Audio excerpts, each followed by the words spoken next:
Everybody, and welcome to today's video. And in today's video, I'll be doing a 2024 election prediction between Jon Ossoff and Donald Trump. I don't believe I've done one of these before. I might have, so if I have, apologies. Also, this is finally the video is actually gonna be coming out on the day I upload it. It's currently 10:21 Eastern, according to my clock on my computer. And this should probably be up by around 10:45. I think the last two videos at least have been coming up around they've been coming up around like 12 a.m. So it's nice to be able to upload one on the day of, or nice that I am uploading one on the day of. Mississippi I think would probably be safe for Trump. I just don't see Ossoff having the appeal to black voters. For Ossoff's likely states, he gets New Mexico, Nebraska second, Minnesota, excuse me, I have to sneeze. Pause my recording because I had to sneeze. Ossoff has Minnesota and Nebraska second. He also gets, Maine at large, New Hampshire, and Virginia. Trump, for his likely states, gets Kansas, Nebraska's first. Iowa, Ohio, South Carolina, Alaska, and Maine second. So for Ossoff's likely states, in Mexico, I see Ossoff doing well enough with Hispanic Latino voters. I see him doing well enough with oil workers, to the point where he would probably win it by 11 or 12. In Nebraska second, I see Ossoff being strong enough in the suburbs, probably shifting them even more to the left. In Minnesota, I see Ossoff once again doing well enough in the suburbs. Trump's gonna do pretty well with the working class. I see Ossoff doing well enough in Minneapolis and shifting the suburbs enough to the left. In Virginia, I see, once again, Ossoff doing well enough in the suburbs. Trump's going to do pretty well with the rural vote. I see Ossoff doing alright with the black vote. He'll probably win the state by less because he's not as strong for the black vote as Biden. He's fairly similar in the suburbs, so he'll probably only carry it by like 8%. But that's still a likely margin. In Nebraska second, Maine at large. I think Ossoff is probably better for Biden, or better than Biden, with white rural college educated voters. So it's a very similar deal in New Hampshire. So I just see him doing well enough with white rural college educated voters. In Nebraska's first, the suburbs are just going to continue to shift to the left regardless. But somebody like Ossoff, he's strong enough in the suburbs to the point where we'll probably shift it to being a likely margin. In Kansas, Trump, he was able to, he only carried it by a likely margin in 2020. If he wasn't able to turn out enough rural voters then, he probably won't be able to, maybe against Ossoff, but even then, the suburbs will continue to shift, and Ossoff is already a fairly strong suburban candidate. In Iowa, Trump just has so much appeal to white rural voters. I don't see Ossoff having enough appeal to Obama to Trump voters. Trump will probably carry it by less. Actually, no, not necessarily. He'll probably carry it by a fairly similar margin, probably a little bit to the right. Realistically, because Ossoff just doesn't have the appeal to white rural voters.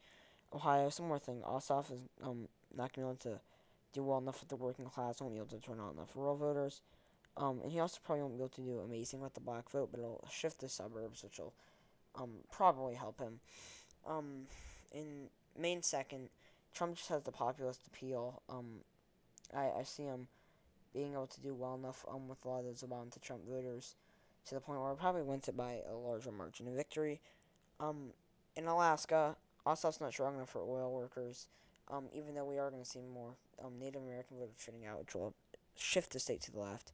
Ossoff's not going to do well enough with oil workers to the point where it's going to have like a substantial shift. And it'll still probably only be like R plus 8. It's not going to slip down to like R plus 4 or anything. And then in South Carolina, Trump's going to do pretty well with the rural vote, the white rural vote. I don't see Ossoff doing well enough with black voters, to the point where he can, like, shift it, like, significantly to the left. It'll probably still be like R plus, actually, it'll probably shift a little bit to the right and be like R plus 13. But a likely margin, nonetheless. For Ossoff's lean states, he gets, Nevada, Arizona is going to be on the line between being lean and likely, or lean until Michigan and Georgia. In Nevada, Ossoff's going to want off Hispanic Latino voters. He's probably better for Biden, so it'll probably be like R plus, or D plus 3. Arizona, it's going to be on the line between being lean and tilt. Honestly, it could very realistically be tilt. It really just depends on Ossoff's strength in the traditionally conservative suburbs. And I just see Ossoff being strong enough in those suburbs, and I also see him doing well enough in the Hispanic Latino vote, to the point where he's probably going to carry it by just lean, like probably like 1.2. But like 0.8 is even 0.6 is still fairly realistic. In Michigan, it's probably going to be a narrower margin of victory. Trump is going to do better with the working class, or Ossoff's not going to do as well with the working class, I guess. It'll shift the suburbs enough to the left to the point where it's probably, instead of being like D plus 2.8, it's probably going to be more D plus 2, D plus 2.4. It depends on how much better Trump does with the working class and how much the suburbs shift. And I think that it'll probably shift a little bit to the right. And in Georgia, Mick Ossoff is a senator from Georgia. Trump's going to do pretty well with the rural vote, but I don't see him doing well enough in Atlanta. I don't see him doing well enough in the suburbs of Atlanta.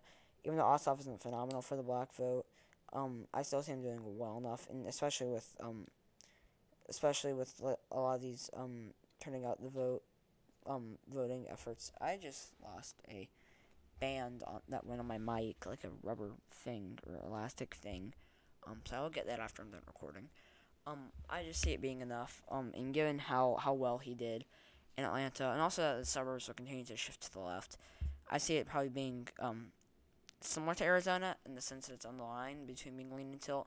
But if I had to pick one to be tilt, I would certainly go with Arizona. Ossoff is more realistically going to carry it by like 1.5. For Trump's lean states, he gets Texas, Florida, and that's actually it. So in Texas, Ossoff's going to do well enough for the Hispanic Latino voters. He's going to shift the suburbs enough to the left where it's like R+3. In Florida, Ossoff's probably going to do better with older white voters. He's probably going to do better, better. He's going to do pretty well in the suburbs. But he doesn't have enough appeal to Hispanic Latino voters in Miami to the point where he's not going to lose it lean. I could see him losing it tilt, but I'm going to give it to Trump lean. For Ossoff's tilt states, he gets Wisconsin and Pennsylvania. Trump gets North Carolina. I have to sneeze again, so excuse me. Sorry about that. I'm not certain if it's like allergies or what, but I'm just like sneezing and like yeah, I'm not certain if it's like allergies or what's wrong. But regardless, in Wisconsin, it's going to be very competitive. It'll probably be the most competitive state in this election. It really depends on how well Trump will do with the working class and how well Ossoff will shift, or how far the suburbs will shift to the left, as well as Ossoff's strength in a lot of these bigger cities and turning out black voters. I see Ossoff doing well enough in the suburbs and turning out just enough black voters to the point where he narrowly carries it. Honestly, this could easily go to Trump. It would be incredibly competitive. I would say it's like a 53-47 chance it goes to Ossoff. It's incredibly close. So don't get me wrong. It's not going to be like D plus 0.6 again. It's going to be D plus 0.035. I'm not even certain. Now I'm just throwing numbers out there. But it's definitely going to probably be pretty competitive. In North Carolina, Ossoff isn't going to do well enough with the working class. He's not going to do well enough with the black vote. Trump will probably carry it by a high tilt. Could be lean. On the line between being like tilt and lean. Ossoff's just going to shift the suburbs enough, though, that it'll probably be tilt. Once again, could be lean. Pennsylvania, it's a very similar deal to Wisconsin, just a little bit more liberal. Not a whole load to dive into there that I haven't already discussed with Wisconsin. So yeah, thank you so much for watching this video. If you enjoyed it, please leave a like below. Stay tuned for my next video tomorrow. Subscribe to my channel if you haven't already. Please comment your suggestions down below, and I'll see you all tomorrow. Bye!